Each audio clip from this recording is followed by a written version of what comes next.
Hello साथियों, जैसा कि आप सभी को पता है, एक सवाल जो है, ये आप सवाल देख रहे हो स्क्रीन पे, ये आपका एसएससी सीजीएल मेंस में 7 मार्च को पूछा गया सवाल है। बहुत सारे बच्चे इस सवाल को गलत भी करके आए, कुछ ऐसे भी थे एसएससी वाले जो पहली बार प्रोबेबिलिटी के क्वेश्चन को देखकर मतलब कह सकते हो उनको तो पता ही नहीं चला होगा इस क्वेश्चन में करना क्या है। वैसे बता दिए क्वेश्चन बहुत ईजी है, बहुत ही ज्यादा ईजी है। सिर्फ आप इसको 30 सेकंड में सॉल्व कर सकते हो। क्यों? अगर आप देखो ध्यान से, ये क्वेश्चन नंबर आपका 3 था। अगर आप देखो तो 3 टू द पावर 8 और 8 टू द पावर 10, ये जो पार्ट ऑप्शन में आप देख रहे हो ये पार्ट सब में है। मतलब कहीं ना कहीं अगर आप देखो तो 1135, 1165, 1175 और 1125, अगर आप इसको सॉल्व कर ले जाते हो फिर आपको आंसर आसानी से मिल जाएगा।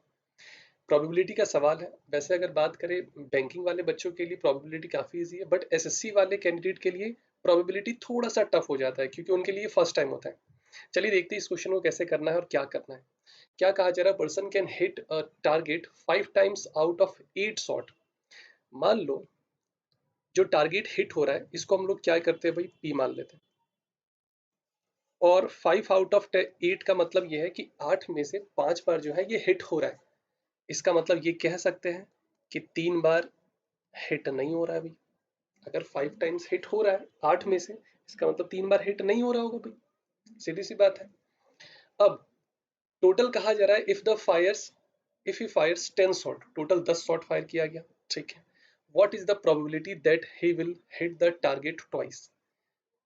10 में से 2 बार हिट करने का क्या प्रोबेबिलिटी?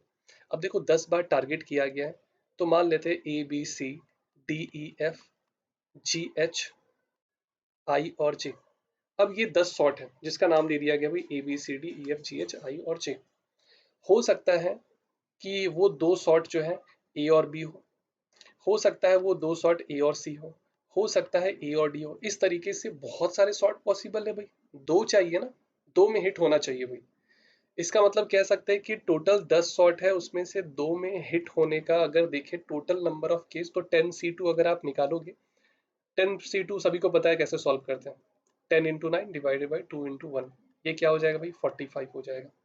मतलब 45 वे है जिससे आपको रिजल्ट मिल सकता है। ये जो आपसे कहा गया, जो कंडीशन आपको दिया गया है, ये 45 तरीके से सेटिस्फाई हो सकता है। अब अगर आप देखो ध्यान से तो टोटल कितने शॉट है भाई, 10 शॉट है। 10 शॉट अगर है, अगर 2 में हिट हो रहा है भाई, अगर 2 में हिट हो रहा है, इसका मतलब 8 में हिट नहीं होना चाहिए। फिर वो कह रहा है 2 में हिट होना चाहिए, इसका मतलब 8 में नहीं होना चाहिए। और इसको आप 45 से मल्टीप्लाई क्यों करेंगे भाई, या फिर आप 10C2 लिख लो या 45 लिख लो, एक ही बात है। क्यों? क्योंकि टोटल नंबर ऑफ केसेस अगर हम लोग बात करेंगे, 2 शॉट को आप 45 तरीके से फाइंड कर सकते हो। तो इसकी प्रोबेबिलिटी क्या हो जाएगी, 45 इंटू पी की जगह पे आप 5/8 रख दो, और इसके जगह पे आप 3/8 रख दो। बस फिर क्या, अब आप इसको सॉल्व कर लो, आंसर मिल जाएगा। देखो नीचे 8 टू दी पावर 10 है, सही बात है, नीचे 8 टू दी पावर 10 होगा ही भाई, क्योंकि यहाँ से 2 और यहाँ पे आपको 8। फिर अगर आप देखो तो यहाँ से 45 इंटू का ये 25 अभी बचा हुआ है, और ये आपका 3 टू दी पावर 8, आप इसको साइड में रख दो। अब आप इसको बस मल्टीप्लाई कर लो, 45 इंटू 25, तो 25 को अगर 5 से करेंगे 125, कैरी बचा 12, 4 से करेंगे 100, 112 हो जाएगा।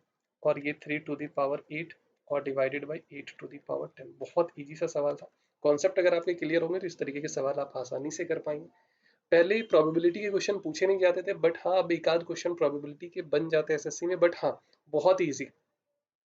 ऐसा नहीं कि बैंक लेवल का आपको प्रोबेबिलिटी का क्वेश्चन दिया जा रहा है, ऐसा नहीं।